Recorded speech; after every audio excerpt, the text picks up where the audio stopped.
What's up, everybody? Brett Medlock here. Just wanted to say we don't have any video this week. Unfortunately, our camera got messed up during the recording, but we still got audio for you guys, so thanks and please enjoy. What's up, everybody? I'm Brett Medlock here today with Curtis Slimmy.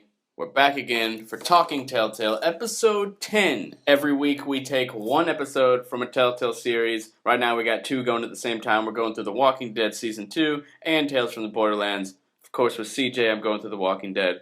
And we are on episode 2. So here on Talking Telltale, we go through one episode and we talk about the major decisions that you make throughout the game. And I'm here. And CJ's here. So, you just want to jump right into it, or you got anything to say? So, yeah, we're going to just jump into it. So, eventually, you're with whoever you saved from the last episode. Hopefully you listened. And then you get to the house, and the group leaves, and your instructions before you... So, you're there with Sarah, which is the daughter, or the girl. Yeah. And it's just you and Sarah, two young girls, and you're instructed to not open the door for anyone. And protect Sarah. And then... Sarah asks you to take a photo of her. Yeah. She takes a photo, and I say, you shouldn't scare people like that. Because she asked you? Yeah, I said that. Why would you say that? That's mean. Yeah, because you shouldn't in this world. There's zombies everywhere. I don't know. You can come and pop out of nowhere. And then do all that. Anyways, we see someone walking outside, and then we're like, oh, crap, there's someone outside. We're worried. And someone's knocking at the door. Yep, and it's none other than this season's main villain, William Carver. But we don't know that. So imagine you're in this world, and surrounded by these zombies. You see someone outside, and someone knocking at the door. Yeah. What is your reaction? Your instinct reaction, like when you see someone knocking? Do you want to answer it? Do you want to hide? I would probably hide. There's no way I would answer it. You wouldn't answer the door? No, I'd probably hide. And then Sarah's telling you, hey, this guy is going to kill me. Didn't she say that? I don't remember. She was telling you not to talk to this guy. If I was them, do you remember when Clementine snuck into the house and she went under? Yeah. I would go under the house. That's a good idea. And just hide. What's he going to do? Walk in the house, look around, see that there's no one there, and leave. That's true. But Clementine, she's got balls. And She just went and opened the door. So yeah, she's a bit crazy. And then so you talk to this guy, and he asks bunch of questions. Yeah, and he's like, hey, what's your name? Do you give her your name? Him. You give him your name? I didn't. Did you? I don't think I did. I think I said, what's your name? Yeah, and he says his name is George, I believe. Yeah. He's lying. Is George short for William sometimes? I don't know. I don't know why it would be, but maybe it is. I don't know. So yeah, he asks who are you with? Do you know who lives here? Is there anyone else in the house? And I was distant the whole time. I didn't tell him anything. Yeah, and then you say you're with a big group. You can, but he knows either way that you know about the other people.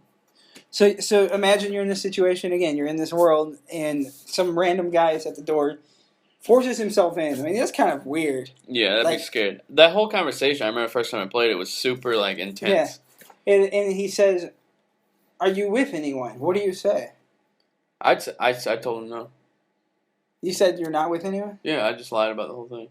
Huh. I said I'm with a big group. Really? Yeah, because I thought it would scare him away if he was I didn't know who he was. I had a hunch that he was looking for the group, so I didn't want to tell him that they're all here.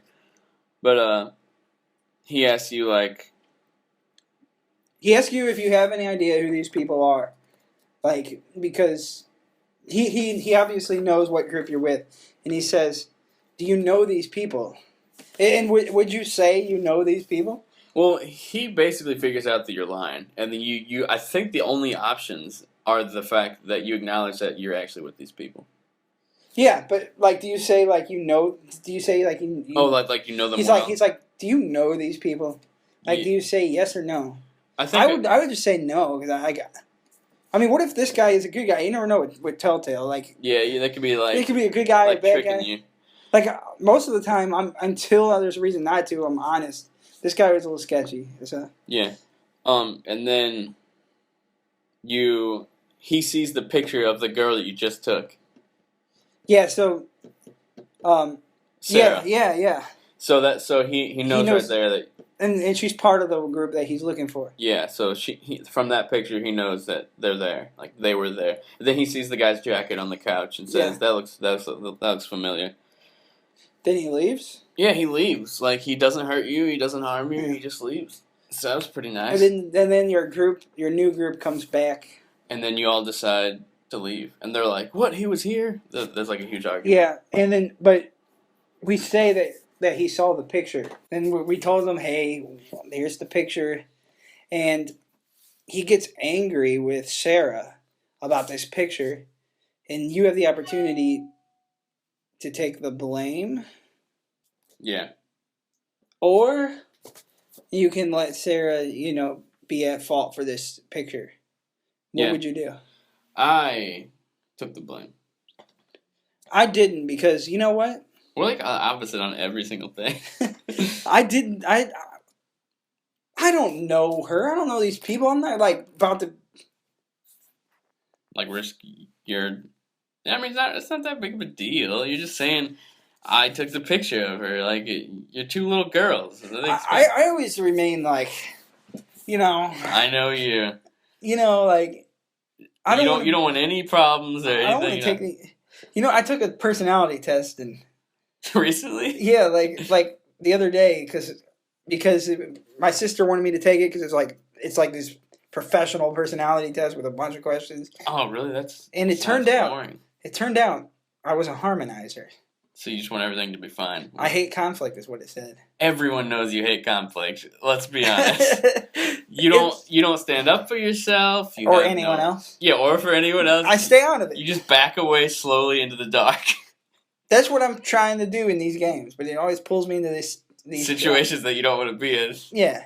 Yeah, but come on, That's all. I like being on the outside looking in. So you and your group decide to leave the house that Carver was at, and then this is just a small little question that I believe Luke asks. Yeah, I put but I meant Luke asks. He asks you, "What's the most important thing in this world?" And the options are safety, food, family, or silence. Not silence like having silence, but silence I think when I played this part, what the most important thing to me, I can't remember what it was, but I think it was not one of those three. Really? Like it gave you different options? No.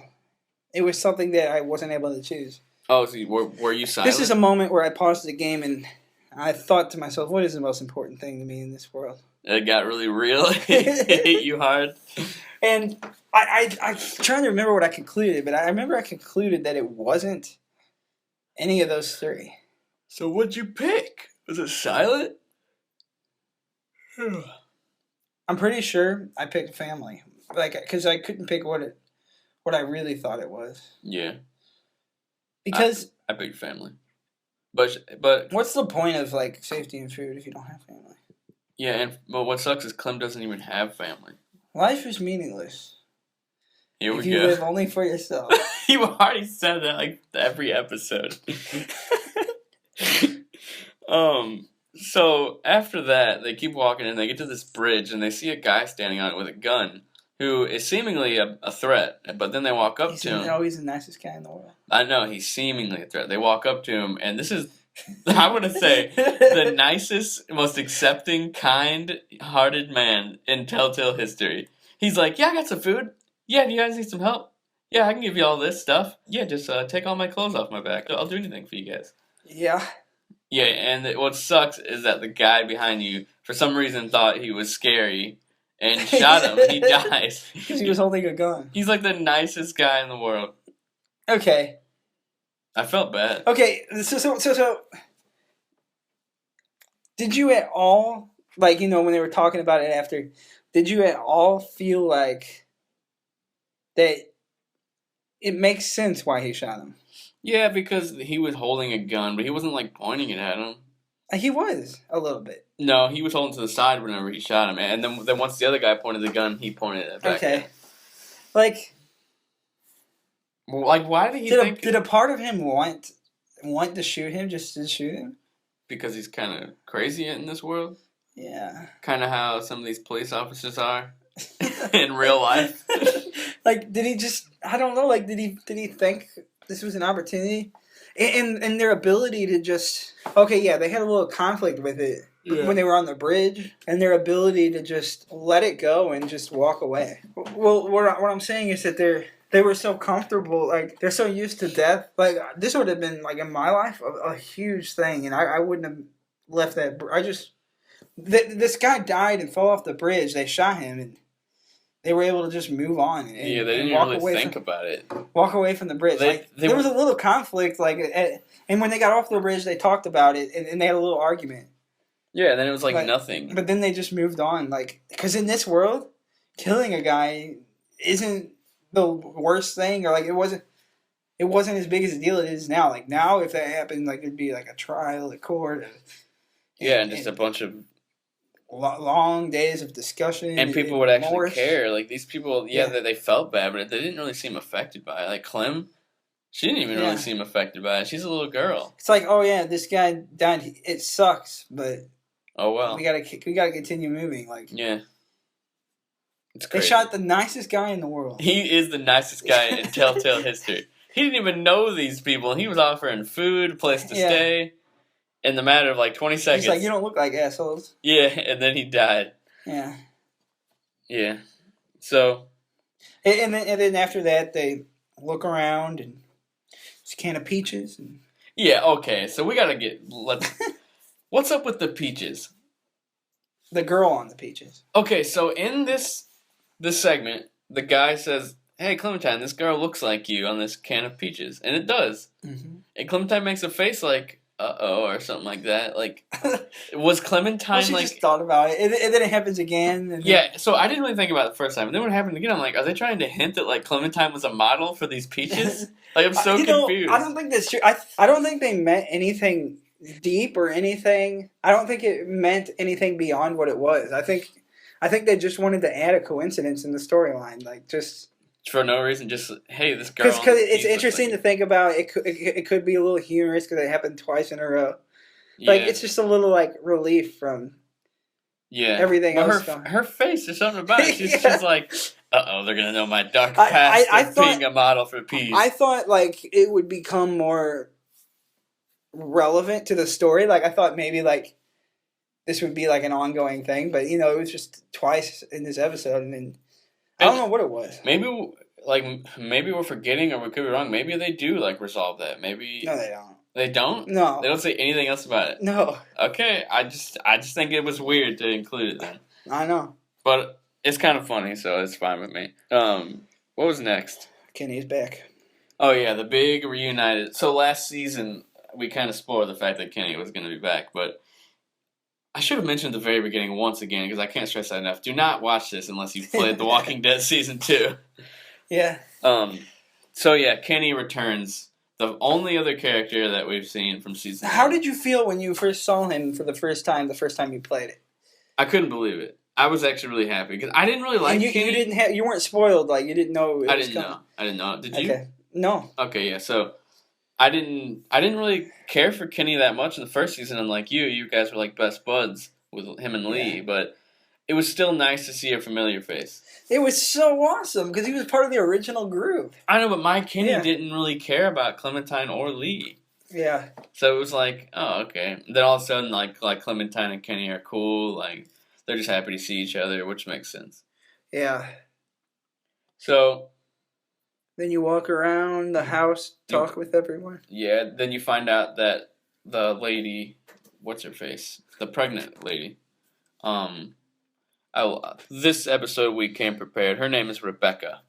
And she's pregnant, and you find out that the baby she's pregnant with is not Alvin's. Yeah. And she tells Clem, however old she is. How old is Clem? I don't know, like 9 or 10. Yeah.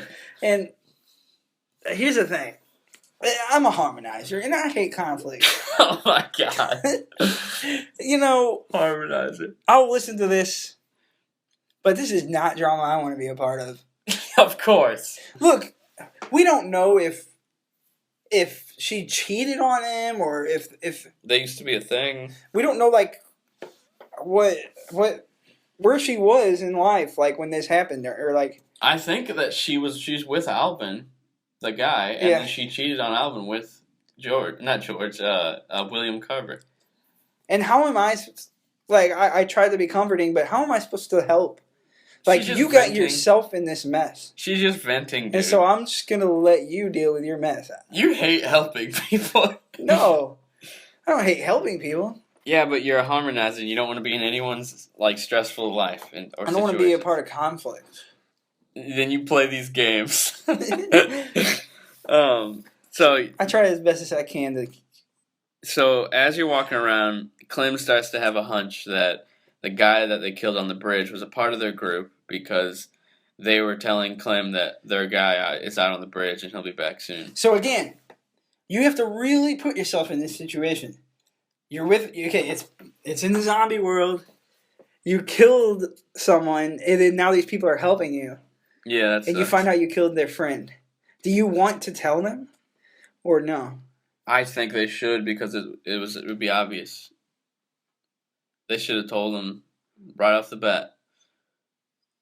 And then I think there would be a moment of. I would at least. I wouldn't be able to say it right away. I would have to think about it, but I think ultimately I would have to tell the truth. I'd be scared that they would kill me though. Yeah, I don't think they'd kill Clem, but I think they would kill someone in your group, which just still sucks. Yeah. Yeah. I mean, at the same time, like you could let them believe that he just didn't, like, he died out there like he fell off a bridge, or he. Yeah. Or he just never came back. Like, we don't have to be playing for this. That's true, but there is. But I guess there is the knife. Oh yeah, he found the knife. That's what made it obvious. Never mind. His boyfriend, who's back at the. But I mean, I didn't know about the knife yet, so I was still thinking about, like, if there's no evidence, what would I even tell? Yeah. So Matthew, the guy at the bridge, his boyfriend Walter's back there, and he finds Matthew's knife inside Clem's book bag. He's outside, but we'll get to that. First, they have dinner, and we start to realize a little bit before dinner. Actually, we start to realize that Kenny's kind of off. Like, yeah, he's so much different than in the original episode. Like, I loved that he was there. And I was the one inside the original episode, and he was there from the beginning, and so like I feel like, man, this guy knows me from the start, and so like So you cling to him. I'm going to keep being on his side, and you want to be on his side even if he's wrong, just because he's something familiar to you. And then at dinner, they're like, "Over here, Clem." Yeah. Oh no, Clem, over here. And you have to choose a table. You want to sit with the new group, or you want to sit with old Kenny, who has changed a little. I chose. Here's the thing, like, if I was in that situation in real life, I'd be like, guys, I don't want to, like, choose between both of you, because I love everyone. You would say that? I would probably say that. In real life? I would tell the truth. I'd be like, guys, I feel like I'm having to choose between two people. It means nothing. Whoever I sit with, I'm just eating peaches. Yeah, peaches with your face on them. I'm just sitting somewhere to eat peaches. Like, it doesn't mean anything. Yeah. Anyway, I sat with Kenny, which might surprise you. Who'd you sit with? Kenny. I sat with Kenny because I had to know, like, where have you been? How's it been going? Like, what's happening? That makes sense. So, and then he told me he was super nice to me, and then when the other guys came and sat over by you guys, he was the a-hole to them. Yeah, and he didn't have to be. No, he didn't. And he was like back talking everything they said. Like, if they said, "What, really?" he'd be like, "Yo, yeah, no crap." Obviously, like, he'd just be mean. So and then Kenny's talking to you about them, and he asks, "How do you like the new group?" And you're like, "Yeah," and they're like, "Do you trust him with your life?" That was a pretty deep question out of nowhere. But it's an important question in this world. It is, because people are dying out there. There's zombies? Like, do you trust these people? Like, I should have saved what all options you could choose. I said I think so. I'm pretty sure there was I think so. Yeah, I think I would have said I think so. Yeah. Too. So, yeah. Because I think. I mean, I really just met this group, but But Luke seems cool. Yeah. Nick. No. Yeah, Luke seems cool. Nick is okay, but he's kind of crazy. And Kenny accidentally said, pass the salt and duck. Yeah, that was kind of sad. Because he sees a little kid and he immediately thinks of his son. Duck passed away last season. Kenny had to shoot him, and then Kenny's wife shot herself, which is just horrible. Which is probably why Kenny's crazy now. Which is why he's going nuts. Because he had to live through all that. But now he has like a new wife or girlfriend. Yeah. And then after dinner, you're outside. And there's a girl looking in the window. Okay, so this is an interesting tidbit. We actually played as this girl in the DLC. Mm-hmm.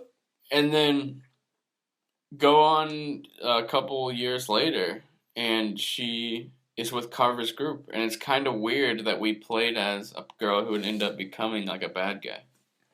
She's looking in the window. I immediately think that she's like looking to rob the place.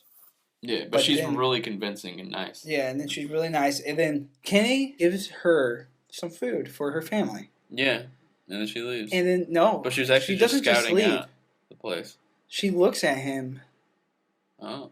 And I think for a moment there, she was like, sorry. She feels bad that what is about to happen. Because these people are nice. Like, I saw her look into his eyes when he gave her the canned food. And then she for a moment, she paused and just looked at it. Like, not expecting him to be this friendly and this nice. Yeah. I think she doesn't want to be a part of this group, like, in that moment. Maybe not. You make some really good points. I really like that. I completely missed that when we went over the episode. And I thought about it later once I found out she was bad. Like, I just know she sees how good of how good of people this group is. Yeah, whenever she's she on gets the wrong food. side. Well, like she can't believe that they just openly gave. They were so friendly. Mm-hmm. And so many people could have just been mean or ran her away or shot her. Yeah, they could have easily just shot her and then just walked away. But yeah, so then she leaves. Probably feels bad because they're all some of them about to die, and Walter finds out that Matthew is actually dead because he's outside looking at the knife. We're gonna go back to that. I don't know why we didn't talk about this before, but Clementine was out there with him, and as Clementine, you had to tell him that you didn't mean to. And then Nick shows up and says, "I'm so sorry, I'm so sorry." And Walter doesn't kill Nick or anything. He just drops the knife and walks away, which I think might be able to end differently, but I'm not 100% sure. But anyway, Walter isn't. He can't kill someone. He just is sad because his boyfriend's dead. But anyway, then Carver's group shows up, and all hell is about to break loose. So you're outside right now, or upstairs, or whatever. You're outside with Walter, and then the generator breaks. It's probably just the group messing with him. Yeah. And you try and fix it, and then when you go back, they're all inside, holding people captive. And he like broke Carlos's finger, and he's like threatening to kill people unless Rebecca comes out.